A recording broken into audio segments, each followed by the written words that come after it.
Alright, and now I'm going to go into presentation.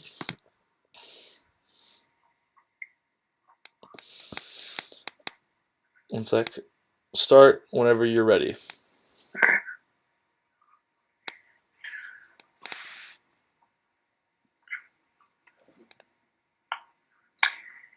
Hey y'all, welcome to the CSL official channel and the Season 4 draft analysis.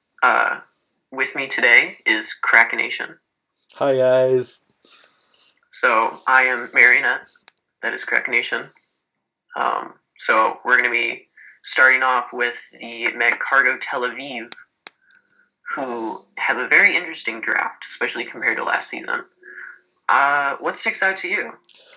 So right off the bat, going through this team for the first time, I saw some poison weakness on this team, which is a weird thing to be weak to. Yeah, But you don't really see that. but the top three Pokemon on this team, or arguably top three, obviously being weak to poison type, was definitely a hit right off the bat. But that was the first thing that I saw. I think another just general negative is I don't see how Mega Abomasnow really fits on this team that much.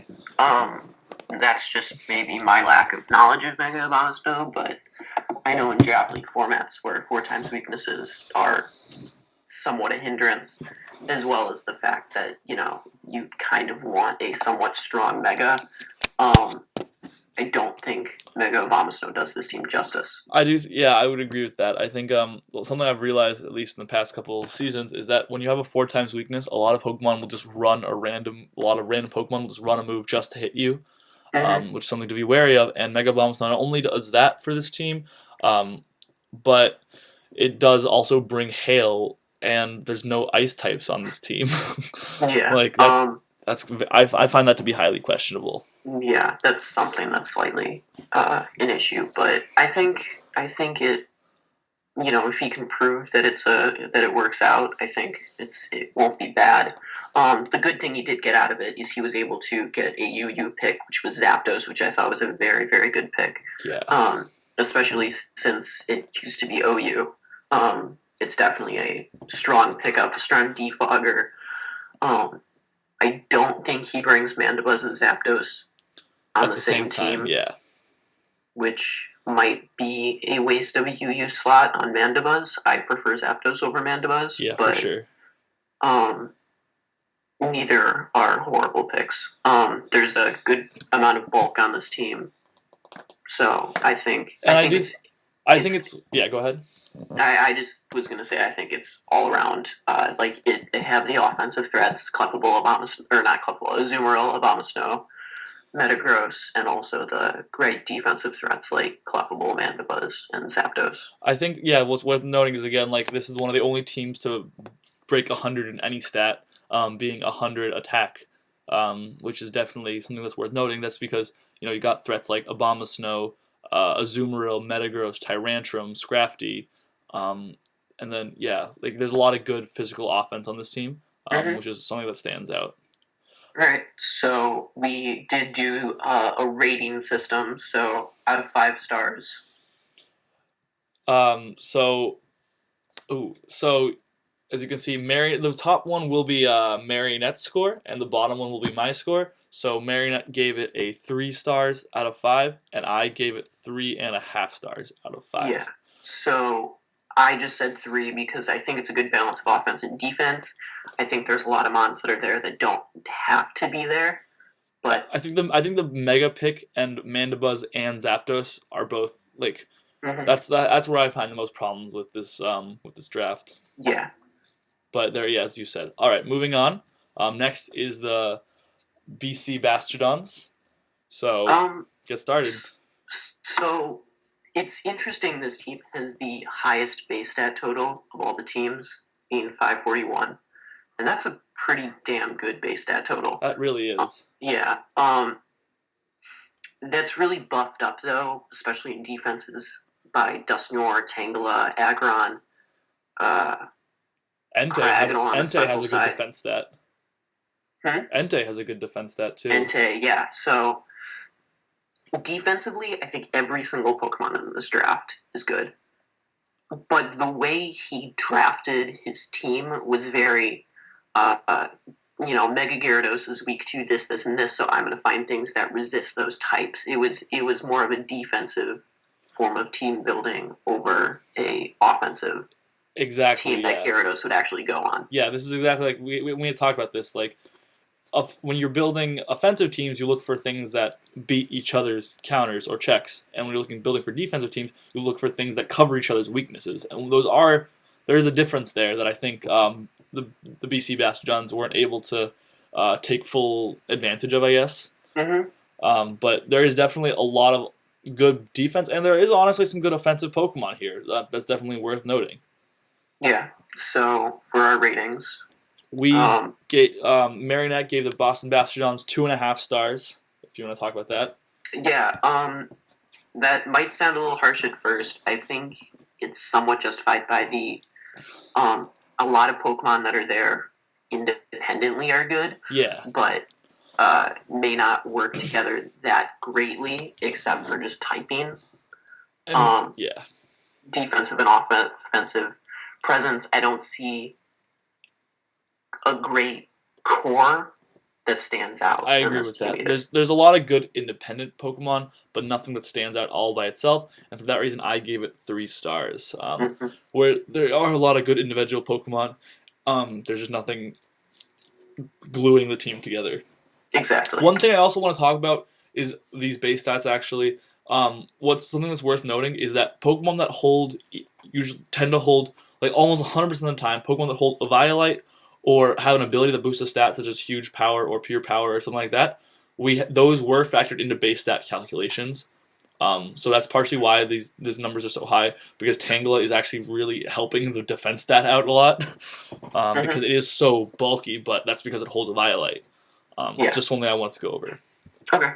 So moving on to the Calgary Hydro Cannons, coached by Abda.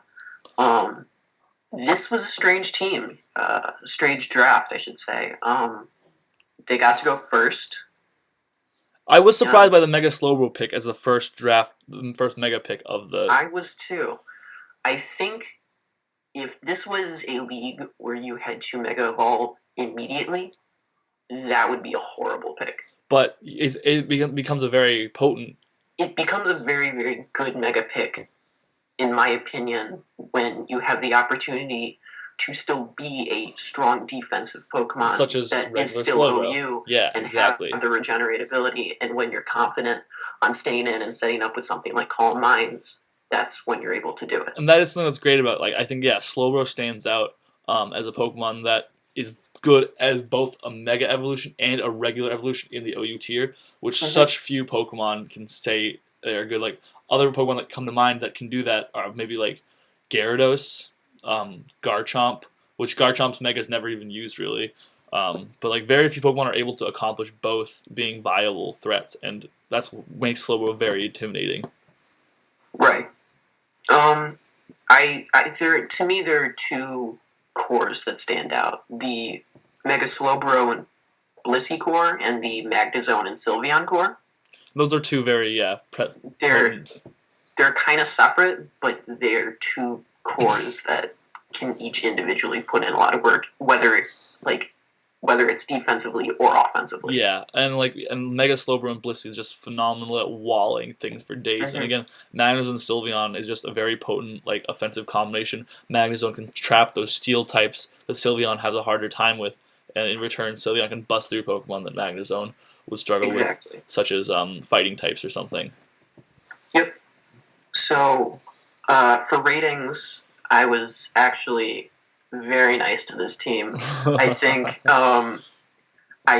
it's not perfect. I think some lower tier picks like Leavanny and Flygon were not the greatest, but the top, say, 7 picks, in my opinion, are incredibly good and incredibly threatening. You can't prep for this team without fearing the top 5 picks. Yeah. And also another thing worth noting is it's 100 base HP stat.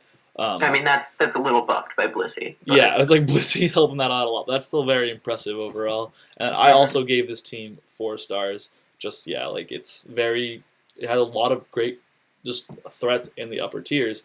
And what probably I think a lot of teams are going to run to when facing this team is that in prepping for the upper tier Mons, these lower tier Mons are also going to be able to put in a lot of work because it's a team that's going to be very hard to just bust up properly. All right, well, moving on to the New Jersey Flabebes. Go ahead. This team is very interesting to me. I actually really like this team. It has two Therians, which I find pretty funny. Yeah, I like that. It has good type coverage. It has good presence both offensively and defensively. Mega Gardevoir, I know, is a great Pokemon, especially in League format. It has tons of different things it's able to do. I think two things this team lacks is maybe this isn't that big of a deal, but like Ghost. Yeah, I guess so, right? There's kind of a weakness to Ghost there. And I know a lot of people drafted a lot of Ghosts, whether it's for being a spin blocker or just walling prevalent fighting types in the upper tiers. The other big problem I have with this team is the two spinners are Hitmonlee and Avalugg. Hitmonlee is, in my opinion, not a reliable spinner at all, and Avalugg is, but Avalugg has a great physical defense stat on one end and a horrible special defense stat, so it's very situational. Yeah, I actually was really wanted Avalugg, but I do know what you mean. It can't really take hits on the special side at all, but it is able to take on the physical side quite well. Someone did a calc this morning that said like an Ember from a Charizard Y kills it in one hit. I don't know how valid that is. In the sun. Really? That's crazy. Something. But I do think this team has actually done a battle already. A bit late on the uptake, but just getting stuff up and running. But I do think Landorus T and Thundurus T, having now seen them in practice, are being used very effectively on this team as the ability to just Volt Turn all day long. Which is, they're both very good at what they do in that sense. And through that, this team has been able to get in Mega Gardevoir. Maybe be able to get into threats like Mega Gardevoir, like Zangoose, like Absol, these very strong, potent, offensive Pokemon. Get them in with Volt Switches, and then hopefully be able to smash some holes. We'll see how that goes for them. So for a rating, I gave this team a 3.5. I think it's not as balanced as the Hydro Cannons, but I think it definitely has some strong points. It also has some weak points in terms of having spinners and a couple common weaknesses, but generally it's an all-around good team. Yeah, I think I also gave it. I gave it 4 stars actually.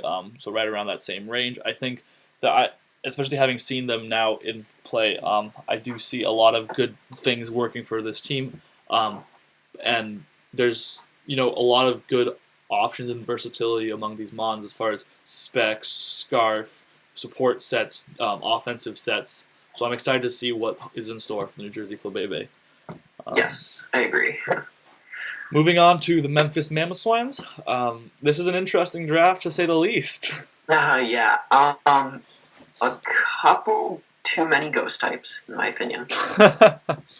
3 in total. I think a couple of these Pokemon are dead weight, such as Shedinja and Dusclops being drafted in the RU tier. Yeah. But I was actually joking with someone else. I think this team is great from the waist up. Which, so if you want to explain what that means, yeah. From Mega Diancie down to Umbreon. It's great. And then Dusclops to Glade. It's just ugly.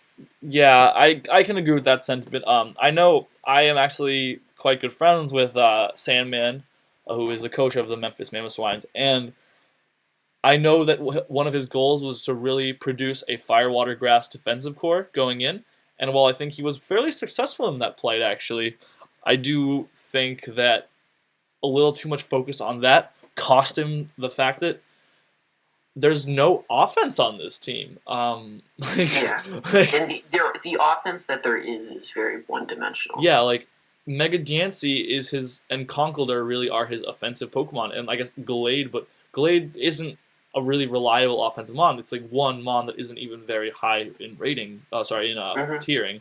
And Mega Diancie and Conkeldurr basically just runs punching moves. Like that's all it does. And Mega Diancie has some options. I will say that, but again, it's like you said, it's one-dimensional in the sense that it always seems to run the same attacks, regardless of the fact that it has other attacks. You know. Something I'm now noticing about this team is if someone's trying to be cheeky and run hidden power, they're going to have to be choosing between steel and ground.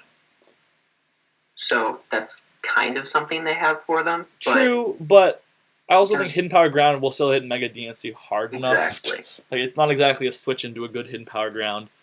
Plus, a lot of Pokemon that are running that might have a coverage move that can hit both, regardless. Yeah. And the thing with Heatran having a 4x weakness, if you play around it really well, then I think Heatran is the most likely Pokemon to easily go down compared to Suicune and Amoonguss. Especially it doesn't run any recovery moves most of the time. So if Heatran goes down, the entire core kind of goes down. Yeah, that's the problem with Fire, Water, Grass, is it's very dependent on itself, and once you start picking off one, the core quickly becomes whittled down. Another thing I want to talk about is you talk about ground switch-ins, and I'm not seeing a whole lot. You know, Claydol and Rotom, but a good Mold Breaker could even go through that. You know, or Claydol and Rotom both being weak to Ghost and Dark type attacks means like there's a lot of Pokemon out there that can easily run. Earthquake is a very widely distributed move. There's a lot of Pokemon that could hit that, try to switch into a ground type, and I'm not seeing a lot of options for this team as far as that goes. So as far as rating goes, what did you give it? I gave it a 2.5. I was kind of mean. I feel like the bad lower tier picks outweighs the good higher tier picks.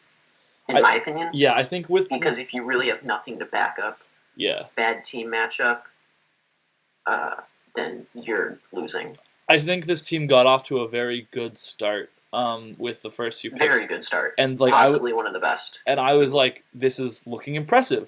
And then as the draft went on, I saw like that while there was this awesome defensive core, the team didn't have the teeth it needed and the claws to fight back very effectively at all. Exactly. So I gave the team, I believe, a 3 stars. So yeah. I think a good free agent. I think could really change this team. On a lower tier Pokemon can really change. Yeah, I think that might really be a good change in the direction of this team right now. All right. Well, next up is the Weaviles coaching the San Diego Wild Chargers. It's worth noting that this team managed to break 100 defense and is a very high BST stat total as well. Yeah, I agree. So I think this team has good offense and good defense. I think this team has good hazard control. And I guess on the negative, I don't see much coring with Mega Sableye. Yeah. As well as I don't see a need for Gligar on the team other than having a Defogger and a Stealth Rocker. So on that note, there's not a whole lot of coring at all going on. Beyond like some form of a U-turn, Volt turn core between Jirachi, Staraptor, and Electros. I think Gligar gets U-turn, maybe? I'm not sure on that. Yeah, it does.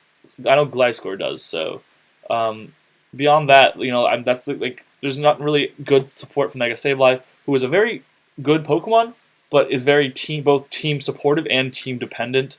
It's a very give and take Pokemon. Looking at this team, I can see that he wanted to make. I feel like he drafted Jirachi in the OU tier to take some of the fairy moves. Yeah, exactly. Mega Sableye, but that's like the best I can think of. Yeah. Overall, I just think this is a very average draft. Nothing stands out, but nothing looks too. I will say though that this draft was about to be much worse. Yeah, and the switch from Porygon 2 to Porygon Z in the last minute draft free change thing that transpired was, I think, what really salvaged this team's potential. Definitely. And Reelys is a good player, so I think he can work around some of the some of the bad parts of his team. Exactly. Yeah. All right. Well, what did you give it for a rating? I gave it a 3. Like I said, it's not too great, but it's not horrible. So 3 seemed in the middle for me. Yeah, and I think I agree with the 3. As there's, while the team that was saved from not being good at all prior to Porygon Z joining the squad, I do think that it has a long way to go before it's a threatening draft. Yeah. So next we have the Houston Haunters, coached by, who is this coached by? I don't Mason? even know anymore. Or no, Damon. Yeah. That's as far as I know. A bit confusing on the coach, the actual team, but we have a draft. Yeah.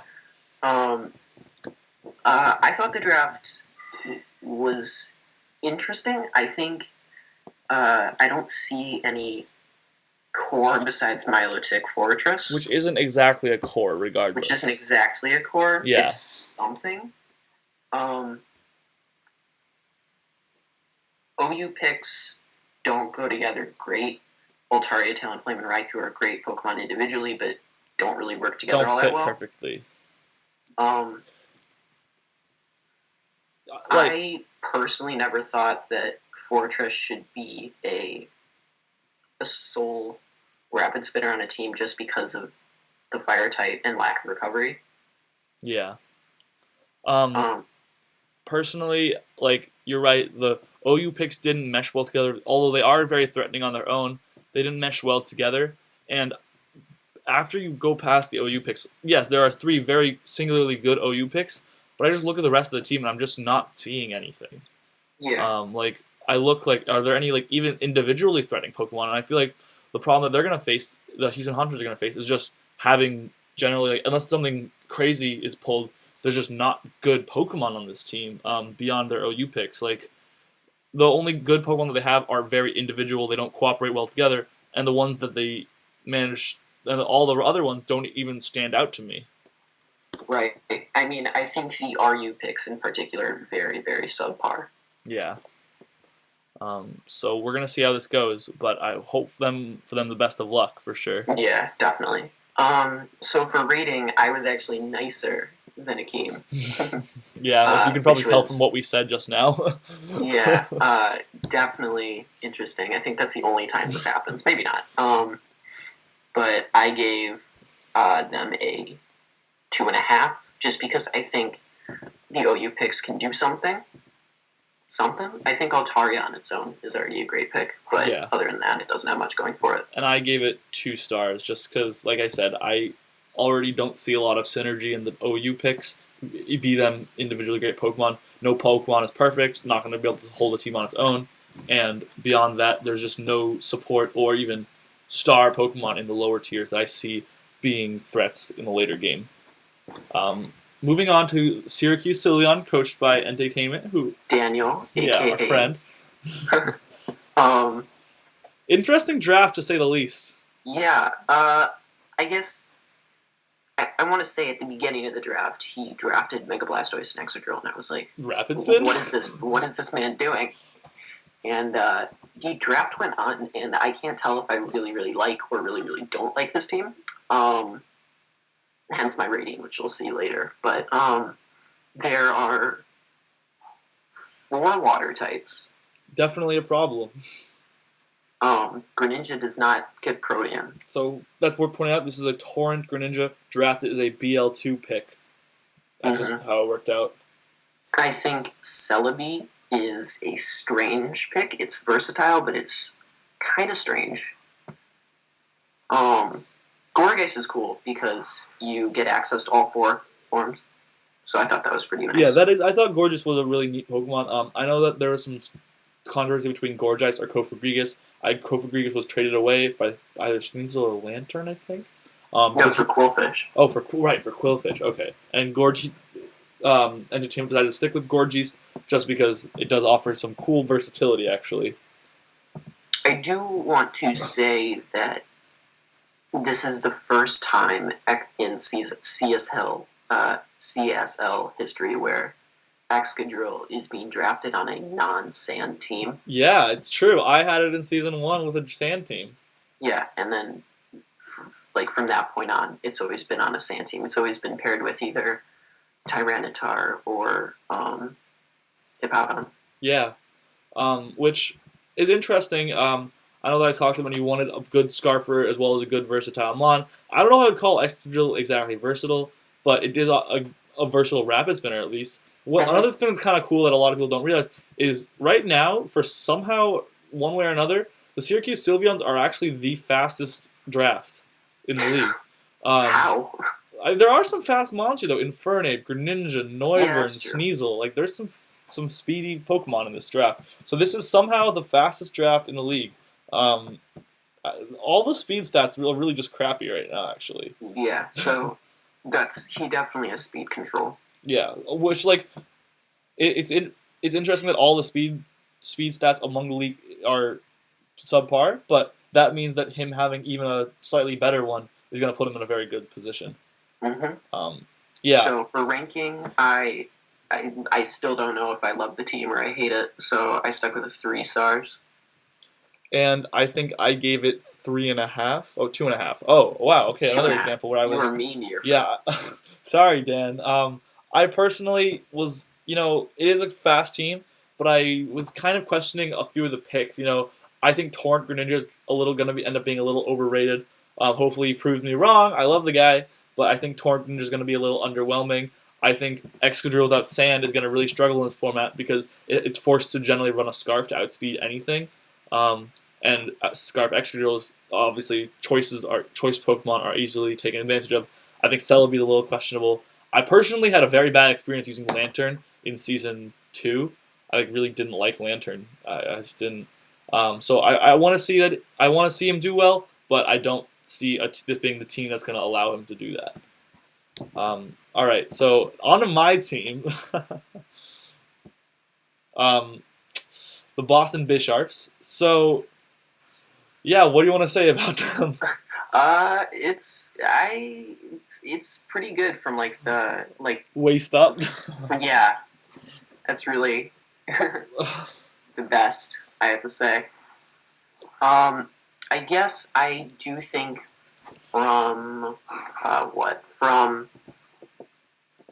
I think you, this is what you did do, but I kind of noticed this before you told me, how you started with 5 really, really good picks, actually 6, the OU and UU, and then Alamomola, and then you started seeking hazard control, which I don't think you accomplished greatly. Yeah. It was kind of a struggle. I did pick up Claydol and then ended up switching it away for Xatu, which I hope was a good decision. I think Magic Bounce was valuable. Magic Bounce and Reliable Recovery was going to end up being more valuable. I think Quagsire is slight dead weight. I think there's situations against Pokemon that are really big, threatening setup mons. I don't want to name any in particular to give any ideas, but there are definitely a lot of prevalent setup mons that could really hurt your team if you didn't have Quagsire. Yeah. So I think Quagsire isn't the greatest pick, but it's usable. It's something that I'm looking at as far as if I'm considering trading it away, but I'm going to be hesitantly doing so. I'm looking for a couple different things on my team that I'm not going to talk about in this video right now. But personally, I do think that at least going to try to be as objective as I can. Obviously, I'm not going to be perfect at it, but I think that my team has a lot of really, really dominant offense. Definitely. In the OU tier. Manaphy and Garchomp are killer core. And then I think in UU and RU, I managed to pick up a very solid, tanky core, which has both potentially offensive or defensive. And then, unfortunately, I kind of went into the lower tiers thinking, now I need to control hazards. And unfortunately, the picks that I wanted got sniped, and I didn't really have a good enough plan because I wasn't prepared to be in that situation at the end of the draft. So I wasn't able to pick up quite what I wanted. Yeah. I don't think this is a huge deal, but I think your team might struggle with a good fairy. Potentially. Potentially. Depending on how you work around it and depending on the fairy, but you don't have any sealer poison types, but that's okay. Yeah. All right. Well, what did you give my team? Oh, I gave it a 3.5. 3.5. Because I think a little more than half of it is good, and then a little less than half of it isn't that great. Yeah. Deadweight being Quagsire, and Aerodactyl being... Aerodactyl was a pick I didn't really understand, but I seeing your struggle for hazard control. I was looking for a Pokemon that could give me hazard control, and I was also at the same time looking for some kind of fast Pokemon, because I felt like at this point my team, as I talked about earlier in the video of the other teams, without a Scarf, my team didn't have a ton of fast Pokemon yet. Yeah. So I was like, what's one? I want to have one fast mon. So I kind of like Aerodactyl as a potential cleaner or something, but we'll see. I give my own team 4 stars, obviously being a little biased maybe, but shoot me, I'm here to balance it out.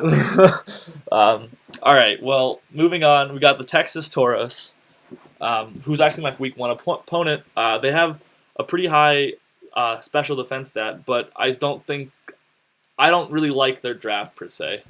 Yeah, I'm about to go on a rant about this draft. So go ahead. Key issues, I think, and I know for a fact that he really needs a free agent. I don't care what Pokemon he trades away. He needs a free agent that solves some of these problems. He has 1 Levitator. No flying types, 1 Levitator. That's Cresselia.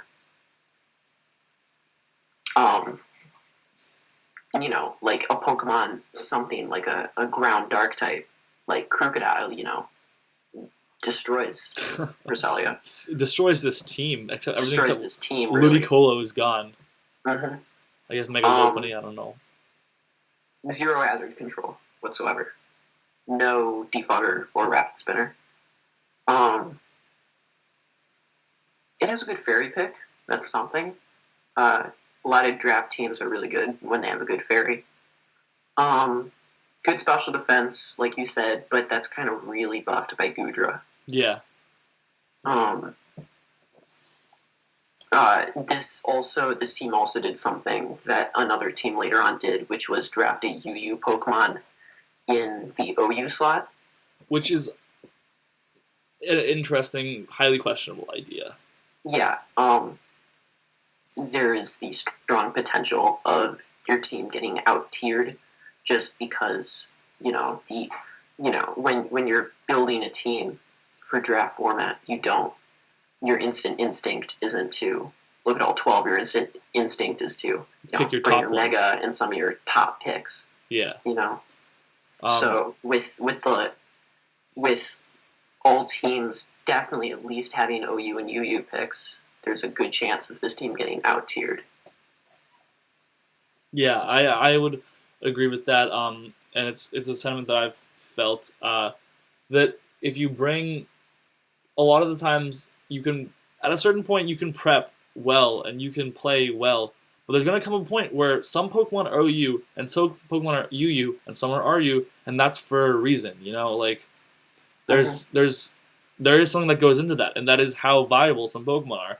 And unfortunately, I feel like Pokemon teams that make this selection to opt for one less OU pick, I feel like there may be moments in this league where the Piper's gonna come and you're gonna be paying the price of that at some, maybe not, hopefully not. You never know, but I feel like that might happen. In a situation where someone is a counter to both Lopunny and Hippowdon, maybe even in one Pokemon, this team will definitely struggle. Yeah, exactly. So, which is why I with feel that regard, what dominates the draft, I feel like the most overarching theme when you're building a team in a draft is a OU core, either if it's offensive or defensive. You need an OU core. I feel like, and a lot of times that core needs to be kind of its own bubble at times. You need an OU core that is self-reliant within itself, and then you can support it with the rest of your team. But if you're lacking an OU core, which I don't know if the team is or not, I don't know yet. We'll see. but I think that puts them at a stark disadvantage. Definitely. So, rating? I gave it a 2. I feel kind of bad doing it, but not really, because it's kind of deserved. It is also unfortunate that Cherrymander, the coach of the Texas Taurus, was not even at the draft himself. Easy Bake Oven. Oh, sorry, Easy Bake Oven. Wasn't he not at the draft himself? Oh, No, sorry, Easy Bake Oven was that there. was Cherrymander from Zion Zards. My bad, sorry. Right. We'll get into that later. But Yeah. I think the team struggles because I think the team is aware of the problems and they will fix it, but currently the current state the draft is in. It's also a question of how much does one free agent change the entire team. Exactly. I think a free agent that I think the only option learns defog rapid spin might help a lot. Another thing that I think this team's going to have to worry about, though, is that another thing they might want a free agent is Crawdont and get another OU pick. Yeah. So it depends on what they want to do. There are plenty of OU picks that are there that are good. Okay, so hopefully the Texas Taurus are able to take advantage of that properly. I think I gave it a 2.5, just because I think there are some threatening Pokemon, but I agree, like, there's something missing there. There's some meat missing there. Mm-hmm. The Zion Zards Cherrymander, there we go, who was not able to attend the draft. You want to get started? Yeah, so he wasn't able to attend the draft, but I honestly think this is still one of the best drafts. Interesting. Personally, I think maybe not the best, but definitely in the top third. I feel. I think Mega Sharpedo and Victini are a great offensive core. I agree with that. And a lot of people underestimate Victini because it's BL. Victini, in my opinion, is one of the best Pokemon in League formats because of its 100 base stats across the board. Great stab on both physical and special side, and ability to just be very versatile. Yeah, it's a very versatile attacker. Yeah, and I think Mega Sharpedo and Victini, along with a very, very strong hazard control on this team, I think can put in a lot of work. Slurpuff 2 kind of nerfed the stats.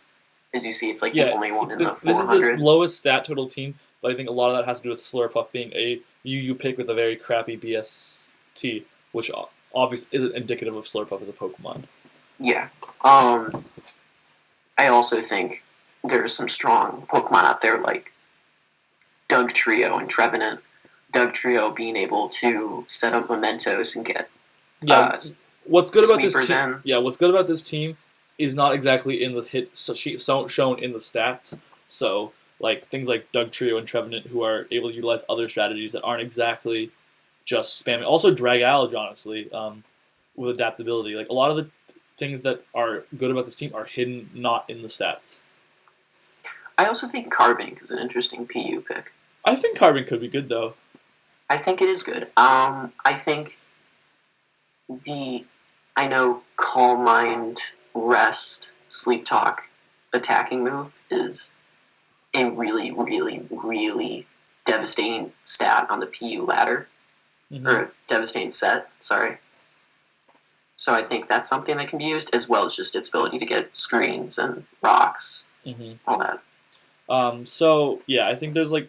And going off of this Sharpedo Victini thing, I think a big thing about that is not there's a lot of great offensive Pokemon, I guess, in the top few picks. But what's good about Victini and Sharpedo is Victini is known as a dominant wall breaker in the LU tier. When people think of Victini, they think of dropping hard V creates. And what Mega Sharpedo is known for in the UU tier is being probably the best cleaner in the UU tier. So what a lot of strategy behind hyper offense as a team is wall break what you can't clean what you can't wall break. Like wall break mid game, clean late game. So I think that's like something that's a 1-2 punch that this team's going to be able to utilize. But I also worry that there's not a lot of defense or offense coming out of the lower ones exactly. Like you said, Carbink. I think there's a lot of support though. Yeah, there's support, but I just worry that like in a hyper-offensive playstyle that Mega Sharpedo and Victini appreciate like that, I wonder if that's going to be as effective. Mm-hmm. So, rating-wise? I give it 3.5. I think I've given a lot of teams 3.5. I think like 3.5-ish. I think this is one of the better side of the 3.5, 3 side. I don't think it's great, but I definitely think it's like in the top third of drafts, in my opinion. Maybe it's because I'm biased towards the Mega and the OU. I love Sharpedo and Victini. Yeah, and I'm going to give it 3.5 stars as well. Oh, actually give it 4. I'm forgetting what I gave these guys. I give it 4. Yeah, there's a lot of good offensive threats in the top with Slurpuff, Victini, Slurpuff, Victini, Mega Sharpedo. Even Gliscor can SD pretty hard, and Dragalge also. But I also feel like where it's missing is going to be supporting that hyper offensive playstyle potentially. Yeah, but I think if he can pull it off, he can get some good upsets, some good strong wins. Yeah. All right, so the Florida Feraligatrs. So I got sniped from Mega Pinsir right off the bat. I'm just putting this out there. I wanted Mega Pinsir this season again, and it got taken from me. It's okay. Actually, honestly, I think this is a very, very good team. I think it has great coverage in terms of offensive presence. Being Mega Pinsir, considering that's really all you need, as we've seen from you in Season 2.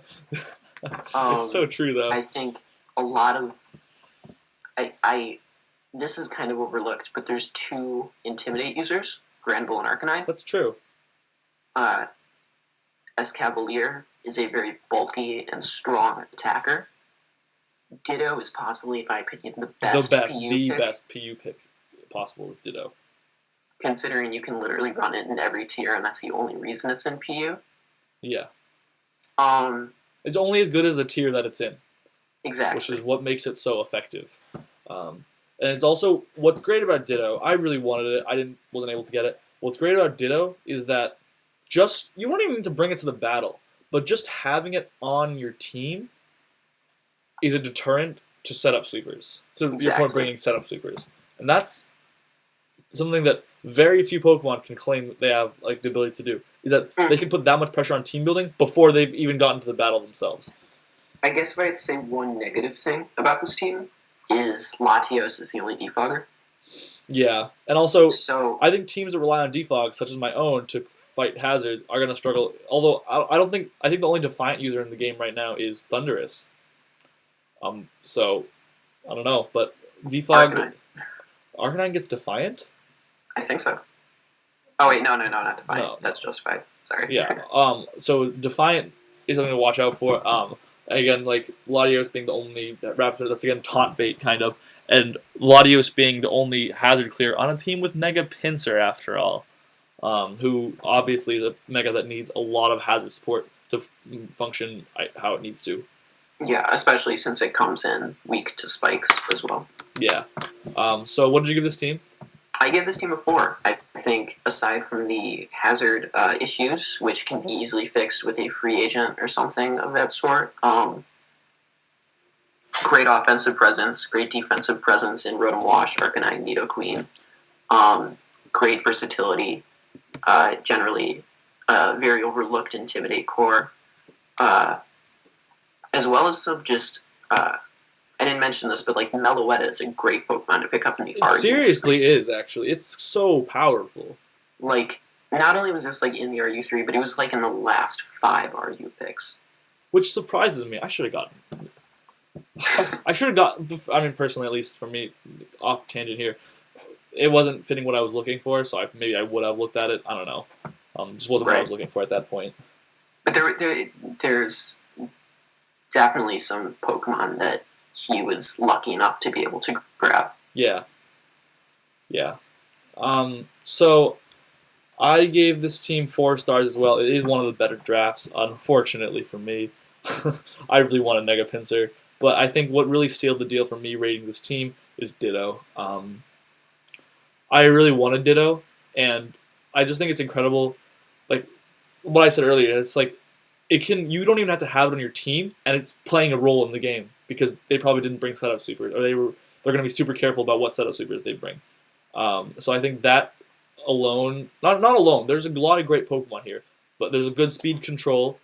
There's good there's Hazard Sport where he needs it, I guess. There's good defensive options, although maybe a little lacking on the physically defensive side, I will say. But I think Ditto is what sealed the deal for me.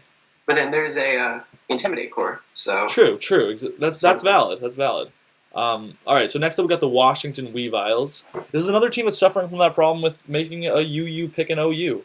But in my opinion, this suffers incredibly more because the mega pick was also not OU. And fair. So if you if you look at it, there's one OU pick on this team. And not only is it one OU pick, but it's one OU pick that is a bulky OU pick. And not that Skarmory is a bad Pokemon. It's good, but it's gonna struggle when there is zero offensive presence coming up out to of it. Skarmory's defensive level. Yeah. Kind of like mirrored. Well, Mega Beedrill is pretty offensive, I would say. Beedrill is very offensive, but with the lack of... My problem with this team isn't a lack of offense. It's just that it's going to get a lot of struggles being out-tiered. It's going to get out-tiered by the stronger offense. Yeah, exactly. It's going to have a problem when the second a Pokemon that can beat Skarmory rolls around, this team's going to have a lot of problems. As we saw in Week 1 battle, when they faced whoever had Thunderous T, I think it was the Flabebes, the Jersey Flabebes. Thunderous T immediately put a lot of pressure on Skarmory, and because Florges had to switch in every single time, the team was able to force a lot of switches on this team, and that was what ended up doing this team in, is that the second Skarmory's getting pressure on it, this team starts to fall apart at the seams. I think there's some good things, such as a regenerator core between Shao and Slowking. I guess not a core, but there's some options there. Yeah. I think Rapid Spin out of Armaldo is really cool. I like Ambipom a lot, personally. I was thinking about picking up Ambipom if it was possible. I think a lot of people, although personally what I'm going to say about Ambipom, I think a lot of people misuse it. I see a lot of players running sets that I disagree with on Ambipom. Such as? I see a lot of fully offensive U-turning sets on Ambipom, and what I've never seen run is the Last Resort set, which is just fake out normal gem Last Resort, which is an amazing set, but I've never seen it run. Which I'm curious as to why. Or even a good tail slap with Skill Link. You don't see Ambipom doing a lot as much as it should, I feel like. I don't think it gets tail slap. I think it's double hit. Oh, sorry, double hit. That's what I meant. Sorry, my bad. Yeah. But what did you give this team? I give this team 3. I think it has some good forms of priority. It has some good UU offensive presence. Not OU, but good UU offensive presence. It has one strong physical defensive bond, one strong special defensive bond. But just the issue this team has with getting out-tiered just really overshadows all that. Yeah, I think I gave this team 3 stars as well, and for the exact same reason. I think while there was a lot of potential in this draft, I think where this team's going to end up falling short is just getting out-tiered, because, as we already saw, there's too much pressure on Skarmory right now, and when Skarmory's gone, this team just starts to crumble, altogether. Yeah, I don't know if this really was the case, but I would not be surprised if Florges was actually supposed to be Sylveon, and Sylveon was taken. I think that's what it was, actually, which would have put this team on a much different track. Definitely. If that Florges was a Sylveon, I would argue. I remember that Dubstep said he wanted a different fairy. He wanted a fairy cleric, was what he was going for. But I think a lot of people misuse Sylveon. Not a lot of people, but I think what's great about Sylveon is that it's power. Its choice spec set is power. Yeah. So we got the Southeast Swablu. There's a lot more teams than I remember there being. There's 16. So you want to start us up? Yeah, so this is no offense to Swablu, because I love Majestic. She's great, but I think this team was are her words, but not mine, but like partly comedical with Meg Audino pick. I think it's a very, very bizarre mega pick, especially when you're like the 5th slot. I think that's kind of what like she was going for, and I don't like it. I'm gonna be honest. I'm gonna go past bizarre and say I thought this was a bad decision. Going in NU Mega, and I think the one thing that saves the NU Mega pick is that you get essentially a third OU pick, kinda, in a BL Pokemon, but instead she opted to go a tier below and go Chandelure. I'm just seeing a lot of problems with that methodology right now. Not only did she pick I'm going to come out there and say what I consider to be a bad Mega. Like, it is the worst Mega in the game. That's what it's there for. But then taking the one boon that comes out of it and, like, kind of nerfing that a little bit by going a tier below again, I find a lot of problems with that. So I wasn't. And she did it elsewhere too. Like she drafted Regirock in the RU tier. Yeah, like, and that said, like, there are a lot of good Pokemon in this tier. I think like one thing I like is that there's so much special offense. Like, I think any team that doesn't have a very strong special wall is going to really get bopped by like Thundurus, Hydreigon, Empoleon, Chandelure. Mew, Thundurus, and Hydreigon are really, really good in this format. No, honestly, even like just like Mew, like there's so much just special offense that I really like, but I also take a lot of issue with her draft of a low tier Mega, and then also a not as high as she could tier bonus pick. Yeah. So I don't know. So for rating, I gave her a 3 out of 5 stars. This team actually hits the 100 in the especially offensive side, which I thought is really good. Yeah, exactly what I was just talking about too. Yeah. Mew, Thundurus, and Hydreigon are huge threats. Thundurus Incarnate, I think, is incredibly overlooked, especially in draft format, because of its ability to really just mess up a lot of fast offensive teams. Yeah. With Prankster Thunderwave, that can be deadly to some teams, I feel. Yeah. I know you don't want any of your top.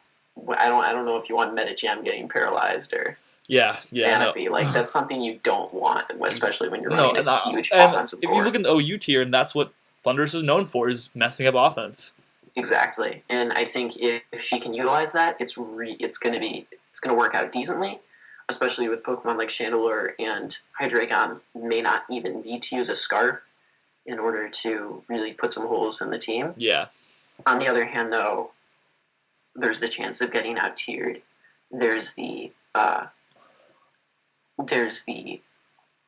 Mega pick and bad extra pick. Not that Chandelure is a bad pick. It just she could have probably gone better. Exactly. There's a lot of strong Pokemon in BL that I think she could have used. There's a lot of Pokemon in BL that, quite honestly, are very prominent in OU as well. Like Victini, for example. Like she didn't have access to it, but like there's like such a Victini. Or like, what if she went like Diggersby? I think Diggersby would have made this team so threatening. Diggersby is good, yeah. Because Mew, Thundurus Incarnate, and Hydreigon blasting the special side. Pair that with Diggersby. Who wants to stand up to a? That's like probably the second best huge power Pokemon in the game. It is better than Azumarill in terms of pure attack. Obviously, for other reasons, it isn't quite as good, mostly typing wise. But my point is that like there were a lot of Pokemon in BL that she chose to overlook for some reason. I definitely agree. So I gave this team 3 stars as well, and then we get to our Zwoops, the owner of the CSL. Also winner of Season 3. Winner of Season 3, unfortunately for me. Yeah, kind of beat you in the semifinals, but that's okay. Yeah, go ahead. The team is cool. I think it's a cool team. I think it's a team that works really well together. I spot some good cores. Kyurem Black and Starmie are a really good core, in my opinion. I think Garbodor was a great pick in late NU. I really want Garbodor. I'm trying to trade in for Garbodor. I want that Garbodor a lot. And I know for a fact a lot of these Pokemon she's never used, which I think is going to be somewhat of a hindrance, but the draft itself is really, really good. I think that this is a good draft. I really do think that this is a good draft. If I had to start getting nitpicky and looking for problems, I think the biggest one that I actually can find is Stealth Rocks. There is no Stealth Rock around this team. Sandslash. Okay, but Sandslash likes to run Assault Vest. Yeah, that's true. So, because if Sandslash isn't running Assault Vest, and unfortunately, it's the fact that it's an NU Pokemon becomes readily apparent when it gets beat very easily. Because I'm worrying, while Garbodor is great at the hazard game, there's a reason that Stealth Rocks is much more dominant besides just how widespread it is. Stealth Rocks, a lot of the time, achieves a lot more important KOs on Pokemon. And especially because of the fact that not only does it go by typing-wise, and some Pokemon are almost nerfed completely, that's like Volcarona, Kyurem, like those Pokemon struggle with Stealth Rocks, but the fact that it hits all Pokemon, whereas flying types and levitate users aren't hit by spikes, I think this team needs to be very wary of that, because if they want to have rocks on Sandslash, it's going to become much less effective at being a reliable hazard clearer. Definitely. I think, though, and when Loud is the RU pick was in RU3 is really, really and good. Having used Explode in Season 3, I would stand by that. For me, it was like, and this team is great. I gave it a very high rating. I'm harping on the bad thing because that's all I can find. But when a Garbodor is your only hazard setter, you're going to be relying a lot on setting up a lot of layers of spikes or toxic spikes. And then if she chooses to run Togetic as her hazard clear and not Sandslash, if Sandslash goes down and she chooses to run Togetic or something, Togetic is going to have to clear those hazards as well with Defog. Or Starmie. Oh, wait, wow, everything I said is completely invalid. I just didn't even see Starmie. Never mind, I take it all back. I didn't even see Starmie. Forget everything I just said, guys. I take it all back. Starmie. Starmie's really good. Something else I want to point out, just kind of funny story between me and her, is I was like, why the hell did you draft Licky Licky? It's a very, very strange pick. And then I look into it more, and this Pokemon gets literally every move you can think of. It is a pretty good Pokemon, and probably going to be a very effective Assault Vest user. Not only Assault Vest, it's a Wish Passer. It's, it can explode. That's something cool. And really, it has some cool support moves, such as Counter. I think it learns things like Magic Coat, cool things like that, as well as just great coverage all around. That surprises me. Hopefully she's able to use it, use it effectively. Because I did look at it a little bit, probably not as much as you guys did, but I do know that it is kind of underrated. Yeah. So rating-wise, what did you give it? I gave it a 3.5. I think this is a great team. It does struggle with a couple things such as hazards, but once that's out of the way, with three different forms of hazard removal, I think that's good. Yeah, I think none of them are I feel like none of them are perfect hazard removers. Like, all of them have pretty easily exploitable problems. Yeah. I also think this team... I also was slightly lenient towards giving it a slightly lower rating than it might deserve because of the fact that, a lot of these Pokemon she didn't really look into as much besides just, stats. A lot of these, I know we're not supposed to really think about player in terms of the draft, but I think I was slightly biased in the fact that I think 8, she said, of these Pokemon she's never used before. Yeah, so we'll see how it goes. I do think her franchise pick and her Mega pick are going to be very useful for her. Yeah, Mega Venusaur is a huge threat. Yeah, and I gave this draft 4 stars. Finally, we get to the Saugatuck Sandlashes, coached by Classy Zorak. Oh, Classy Zorak. So this draft, if I can get us started, I was watching this draft unfold, and I watch U-turn Pokemon after U-turn Pokemon after U-turn Pokemon. Like you just have to think, like, get rid of, like, the right half of the screen and just think of, like, these first 5 mistakes. Like, I just was watching this, and I was like, wow, Classy is going really at it. And I noticed, like, I know Classy likes Volt Switch, and I think this is the hardest he's ever gone into Volt Switch, and I'm very scared by it. This is slightly scary.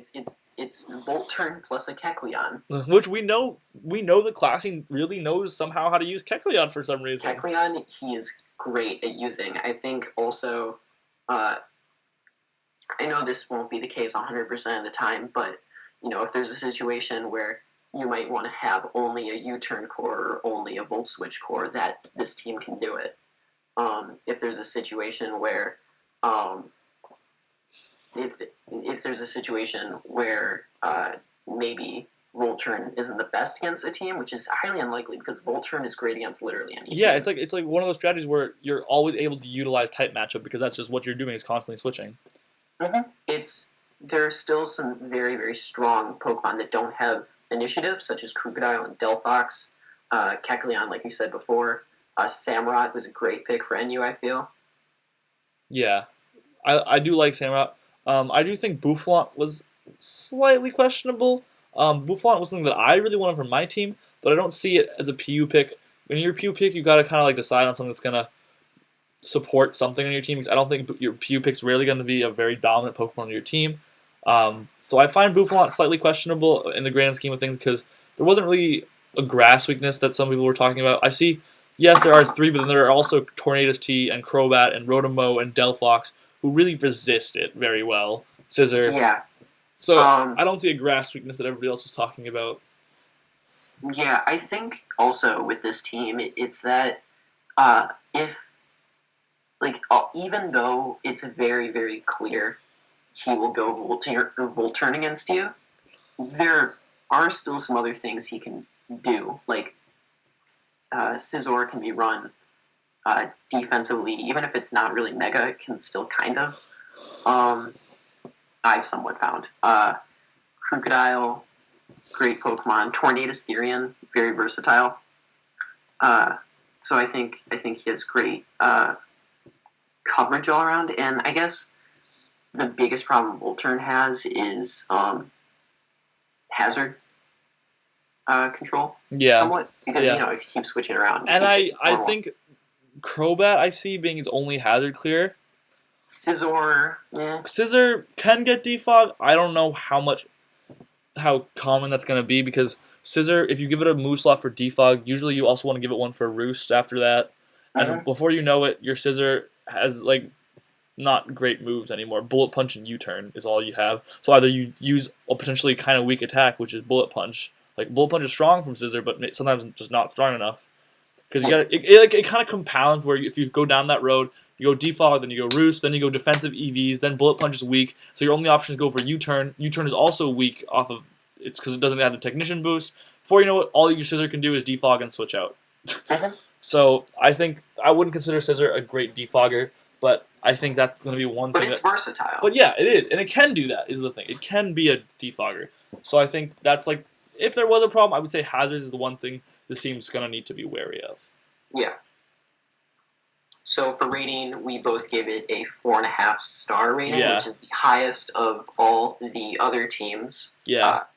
So that's going to be, that's kind of interesting on its own. But I think part of this is just because this team doesn't have any bad matchups against any team. Because Volturn doesn't believe in bad matchups. Like, the only way to beat Volturn is by... It's hard to do because unless you're constantly switching in ground types on Volt Switches effectively and then not getting hit by like HP Ice or something, you can't stop it from them from constantly gaining matchup against you. Exactly. Like they'll almost always have on-field advantage, and that's hard to play against. So, yeah, you take it from here. All right. So, so I think Season 4 is going to be pretty hype. Like I said, I don't think any teams here are absolutely horrible. I think every single team has a great shot into doing well in this league. I definitely see a lot of dark horses in the I guess the people, the teams. I think there are a lot of players that are overlooked because of their draft, or the reverse, drafts that are overlooked because of the player. I think generally, though, all the teams have great drafts. I think, I guess none really stand out as horrible. Each team has their own problems, but whether it's free agents or whatever, they're still able to amend that. They're still able to edit their drafts based on however they feel. So I think all the teams should hopefully work around their issues, and hopefully all the matches will be great matches to watch. So yeah, I guess smaller announcement. So this is the CSL channel, so all the weekly recaps will be uploaded here. Basically, all official CSL itself produced content. Yeah, so weekly recaps, possibly power rankings if I'm feeling up to it, or whatever. But yeah, this is how we're starting it off. Any last comments? No. Thank you for having me for this. This was between the two of us. A lot of work went into setting this entire thing up. A lot of work went into setting this up. But so if you couldn't tell from the presentation itself, but I hope you guys enjoyed, and that's all I've got to say. All right. Subscribe if you want more CSL content. See y'all soon. All right, there we go. 1 sec.